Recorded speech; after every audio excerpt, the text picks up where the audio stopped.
সহবাসের পরে মেয়েদের জন্য ফরজ গোসল না করে ঘরের কাজকাম রান্না বাড়া ইত্যাদি করা, বাচ্চাকে দুধ খাওয়ানো, এগুলো জায়েজ আছে নাকি না জায়েজ? গোসল ফরজ হওয়া অবস্থায় গোসল না করার আগ পর্যন্ত কয়েকটা কাজ করা নিষেধ। 1, নামাজ পড়া নিষেধ। 2, তওয়াফ করা নিষেধ। 3, মসজিদে অবস্থান করা নিষেধ। 4, কোরআন স্পর্শ করা নিষেধ। 5, কোরআন পড়া নিষেধ। এই 5টি কাজ ছাড়া আর কোনো কাজ কিনা নিষেধ না।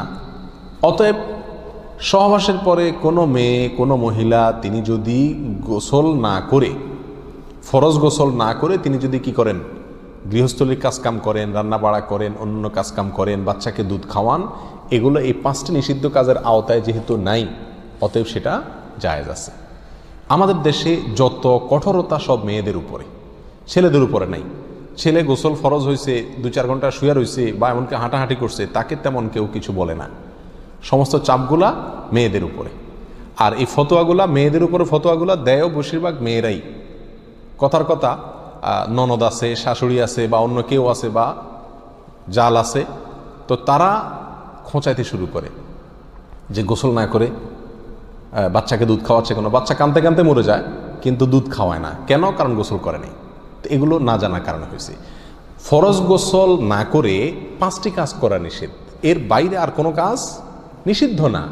অতএব এমনকি আপনি রোজাও রাখতে পারেন, কি ফরজ গোসল না করে রাখতে পারেন বলতে সাহারি খেতে পারেন, সাহারি খেয়ে রোজা শুরু করতে পারেন। তাহলে আপনি বাচ্চাকে দুধ খাওয়াতে পারবেন না, কে বলেছে? বাসায় কাজ করতে পারবেন না, কে বলেছে? তবে হ্যাঁ, যদি আপনি ফরজ গোসল একটু দেরিতে করতে চান কোনো কারণে, তাহলে সেক্ষেত্রে অন্যান্য কাজকামের সুবিধার জন্য ওযু করে নেওয়া উত্তম। সহিহ মুসলিমের এক হাদিসে আসছে, নবী আলাইহিস সালাতু ওয়াস সালাম গোসল ফরজ হলে ওই অবস্থায় যদি কেউ ঘুমাইতে চায়, শুয়ে থাকতে চায় অথবা অন্য কোনো কাজ করতে চায়, তাহলে তাকে ওযু করে নেওয়ার পরামর্শ দিয়েছেন। অতএব ওযু করে নিয়ে এরপর অন্যান্য কাজ করা উত্তম। এর বাইরে ওযু ছাড়া যে সে কিছু করতে পারবে না, ব্যাপারটা এরকম না। একবার আবু হুরায়রা রাদিয়াল্লাহু তাআলা আনহু, তার সাথে নবী আলাইহিস সালাতু ওয়াস সালামের দেখা হয়েছে কোনো এক রাস্তায়, এই অবস্থায় যে তার গোসল ফরজ হয়েছিল। তো আবু হুরায়রা রাদিয়াল্লাহু তাআলা রাসূলুল্লাহ সাল্লাল্লাহু আলাইহি ওয়াসাল্লামকে দেখে এড়াইয়া চলে গেছেন, একরকম পালায়া চলে যাওয়ার মতো, যায় তাড়াতাড়ি করে গোসল টোসল করে তারপরে আসলেন। নবী আলাইহিস সালাতু ওয়াস সালাম জিজ্ঞাসা করলেন, আবু হুরায়রা তুমি কই গেছিলা, তোমার দেখলাম?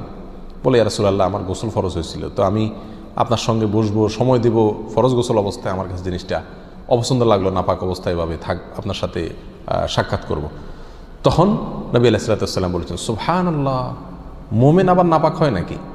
অর্থাৎ এটা তো একেবারে তোমার পুরো বডি নাপাক হয়ে গেছে, টাচ করলে আমি নাপাক হয়ে যাবে, ব্যাপারটা তো এরকম না। তুমি এটাকে এত কঠিনভাবে নিয়েছো কেন? তাহলে এই সব হাদিসগুলোকে সামনে রাখলে মোটামুটি পরিষ্কার হয়ে যায়। আমাদের আয়েশা রাদিয়াল্লাহু তাআলা আনহা থেকে এক হাদিসে আসছে, তাকে জিজ্ঞাসা করা হয়েছিল যে নবী আলাইহিস সালাতু ওয়াস সালাম গোসল ফরজ হলে তিনি ঘুমাতেন কিনা? তিনি বলেছেন হ্যাঁ ঘুমাতেন। কোনো কোনো বর্ণনা আসছে ওযু করা ছাড়াও ঘুমাতেন। তাহলে বোঝা গেল ওযু করে নিয়ে ঘুমানো, ওযু করে নিয়ে কাজকাম করা উত্তম।